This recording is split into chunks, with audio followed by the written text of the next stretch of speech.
friends. Ruben Obed here, transmitting from GB Music Group for episode 2 of the Ruben Obed Show. Um, I'm really happy with the results of yesterday's video. I want to thank all of the people who watched. We got like 500 views just on yesterday's video alone. A whole bunch of shares, so I'm really happy with that, and I appreciate the support.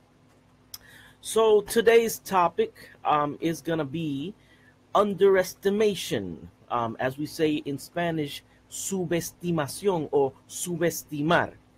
Um, I like the word subestimar in Spanish because it kind of gives the emphasis of what the word really means. In English, underestimate sounds really casual, but in Spanish, subestimar or subestimate sounds like a little more bone crushing.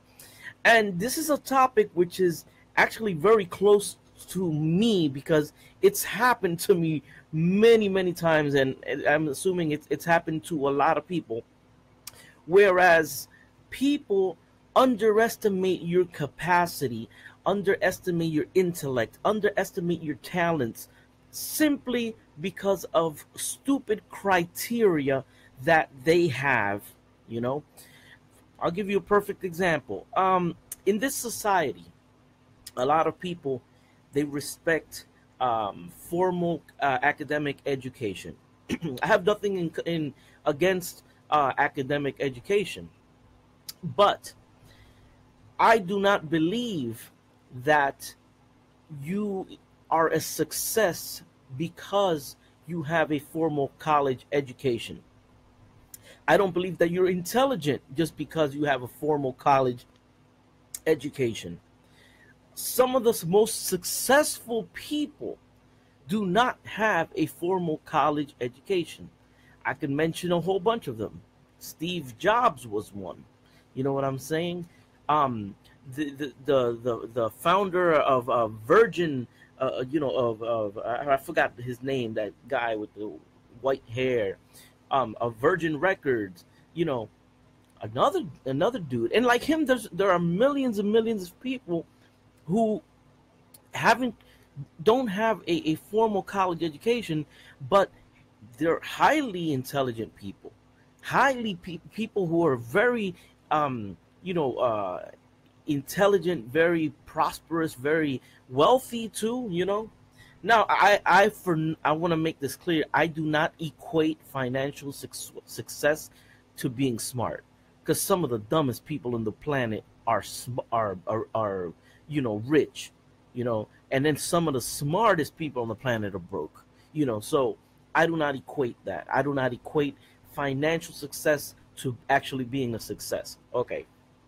So now, what I want to get into is this. I'm gonna give you an example. Me personally, I'm a musician, right? I don't have a formal um, training in music. I don't have, I didn't go to a conservatory of music. I don't, I didn't go to college for this. Let's put it very simply. Um, but yet, what I can do just because of the gifts that God bestowed upon me, I can do it because of talent, because of I've dedicated myself, because I've learned how to play piano, because I've learned how to record, because because I can sing naturally, and I've rehearsed and I've practiced, and I've been able to do a lot of things on my own, you know, which proves that you do not need a formal college education to be somebody. If you look in the movie field, one of the biggest directors was the guy who did Avatar and Titanic. You know, he was a trucker. He didn't study film. You got people like Quentin Tarantino. He didn't study. He's got the best movies out there. Another one is Robert Rodriguez. Who did the movie The Mariachi. Didn't study film. I mean, and I can go on and on. You know, um, Some people that have absolutely no skills whatsoever and no natural talent in whatever field they're doing, yet they have a big ass diploma hanging on their wall. And it's sad because many times you hear these people talk and they say, "Oh yeah, because my nephew studied and he's a professional and blah blah blah," and they're talking about the diploma hanging on the wall, which really doesn't mean shit if the person isn't good at what they're doing. You know, you could go, you can go to college, you could study to be a lawyer, you know, but if you're not good at it, you're not going to be a good lawyer. I don't care how many degrees on your wall. If you don't know how to battle, you don't know how to talk, you don't know how to convince, you don't have that skill. That's a talent. If you do not have that, you are not a professional. I don't give a damn if you have a master's degree hanging on your wall. I know a lot of people who have plenty of degrees and they don't have an ounce of common sense. You know, yet I know people who didn't study at all. They got like third grade, you know, and you talk to these people and boom, they're on point. Common sense is right there. You know, their logic is impeccable. And that's what's really going on. A lot of times, um, society underestimates people for how they look, for, you know, I mean, like I said, this is a subject that comes very close to home because when people see me, especially here in Puerto Rico, when people see me, I got this, you know, New York-esque, New Yorican flow. And um, last thing that they're last thing that they think is that I play piano. And then when they talk to me, and what kind of music? I play classical music. You know, I've sang Pavarotti.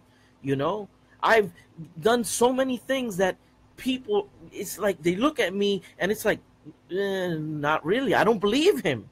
You know, when I lived in the United States, I was a caseworker for HIV patients.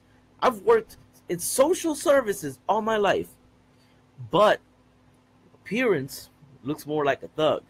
You know, that's the reality. You know what I'm saying? That's, you know, that is the perception that people have. So when you throw on a t-shirt and you look casual and you got a baseball cap and then you tell a person I'm a music producer or I'm this or I'm that, if they don't, if what you look like doesn't you know, doesn't represent the perception that they have in their head, they underestimate you. They don't respect you, you know? And it's really sad because people, they judge just on their criteria, you know, in society. I remember, and it's, you know, it's something that very interesting because it happens to everybody on different levels. It happened to me. I remember when I was about maybe 17 years old. I grew up in South Jersey, in Vineland, New Jersey, and it's funny. I got this record deal, right, with these big time producers from New York, in the Latin scene. So this was the first time, you know, I was like, I mean, I wasn't total hick, but I was kind of suburb hick. I had never gone to New York. So I took the Greyhound and I went to New York, and I'm thinking, oh man, I'm gonna meet these producers. These guys are big time. I'm assuming some tall, white, Jewish-looking guy with a suit and a tie and rolling up in some kind of a limo or something. It's funny because when I got there, the guy, who came to pick me up, he was short like me. At the time, I was nice and thin and stuff. But the guy looked like me, kind of chunky, bald head. He looked like a guy that you would see down the street drinking a milkshake in a corner somewhere. And I'm like, is that him?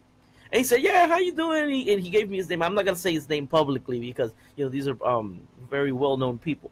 Well, anyway, so to me, it was like a culture shock. I'm like, this can't be him, right? This can't be this such of an important person. I mean, the name is famous, but I had never seen him.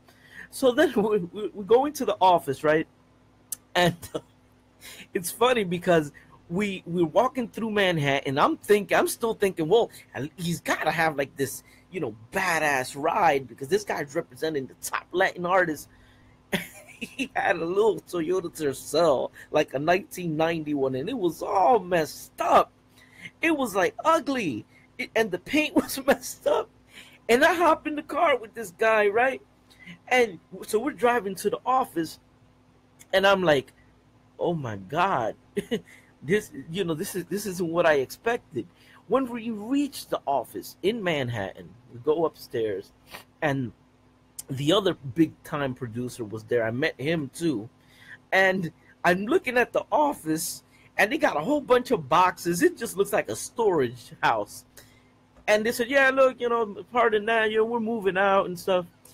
And I said to myself, these cannot be the people that I envisioned, because I'm like, this is a record company. These are like the top record executives. But that's when I woke up. That's when I woke up, and they started introducing me to like the other producers that were doing productions for this guy and for that guy, and they all look like me. They wear baseball caps. They're walking around in flip flops, and that was my like awakening in terms of that. Um, but a lot of people don't have that awakening. A lot of people stay in that mentality of things have to look a certain way. Right now, I'm I'm talking here, I'm expressing myself. I know that I am an intelligent guy. There are people more intelligent than me, of course. I'm no Ben Shapiro, but it doesn't mean that I can't hold my own. And I know that I'm well spoken, and I know that I'm eloquent. I know that, and sometimes I could be ghetto, and sometimes I could talk like I'm from the ghetto. Other times, when it is called for, I keep my etiquette. You know, um, why? Because I am educated. You know, but according to the criteria of many people, I don't look educated, Therefore, they don't treat you as if you're educated. Therefore, you get underestimated, you know, and you don't get respect. And this society, they respect money. People in this world, they respect you. They respect if you ride around in this type of car or dress a certain way or talk or carry yourself in a certain manner. And it's really sad because by them judging incorrectly, you miss out on a lot of opportunities, and you miss out on meeting some of the most influential people simply because you didn't think that that was the mover and shaker, you know and then you meet the mover and shaker, and you don't recognize them, and all of a sudden, boom, your opportunity is gone. you know so that's basically my view on underestimation. Don't judge a book by its cover. Don't look at a person and simply assume things, because you don't know what's underneath that. you know Perfect example of somebody who got underestimated big time, bigly, as Trump says, is Jesus Christ. We're right now in Easter, and I think it's a perfect time to talk about this. The fact that Jesus was underestimated. Jesus was the Son of God, is the Son of God, and they didn't want to believe it. Why? Because he came from a humble, his demeanor, his way of carrying himself was not that, was not seen by those other people as to be of status, to be of no, he was simple rabbi, son of the carpenter, you know. Oh, God forbid that the humble guy be the son of God. God forbid. Oh, no, no, no, we can't accept him. And that's what happened to Jesus Christ. When Jesus Christ was performing miracles, he was healing people, he was shaking the planet, he was making things happen. And people still didn't want to accept who he was. They didn't want to accept it, you know. To this day, there are people who don't accept it, you know. There's there are people that will not see the truth, even if the truth crawls up and bites them in the ass. They won't see it.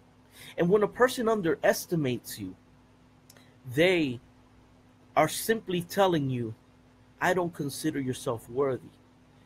I don't consider yourself at my level or at the level that, that I respect. You can show up in a Learjet. You could show up in a Mercedes. You could have a mansion.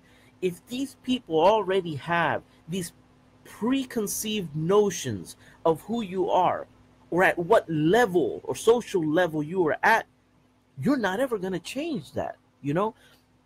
And if you're around people, right, that don't hold you in high regard, that is like committing suicide, because people and dealing with people is this is all about networking. You get jobs through networking.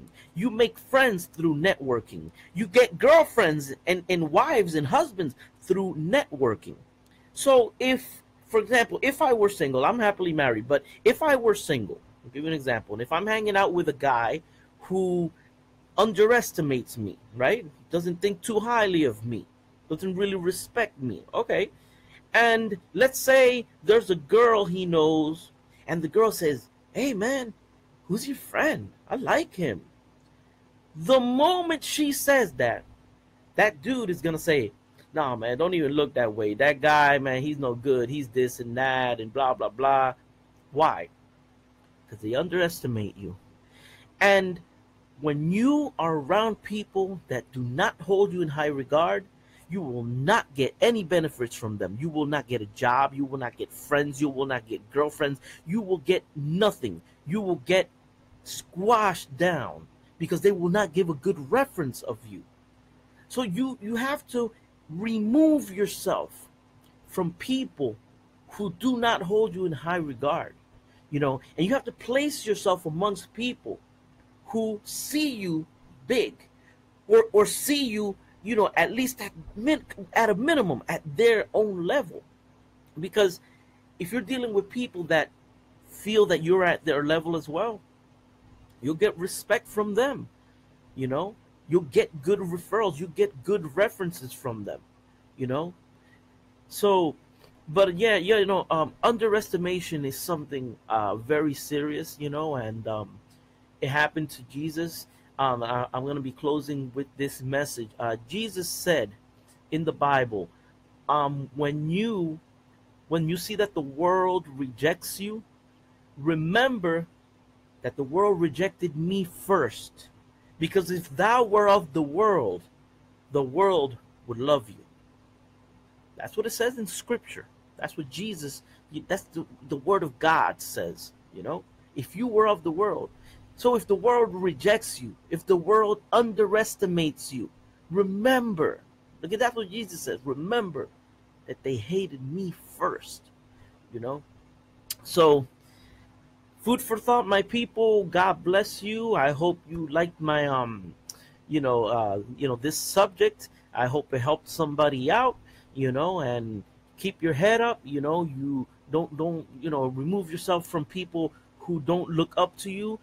Place yourself amongst people who are going to respect you, who are going to think highly of you, because that's the only way to achieve success, is to be around people who respect you enough to applaud your success. So God bless, take care. And this was the second episode of the Ruben Obed show, and the subject was underestimation in society. Peace.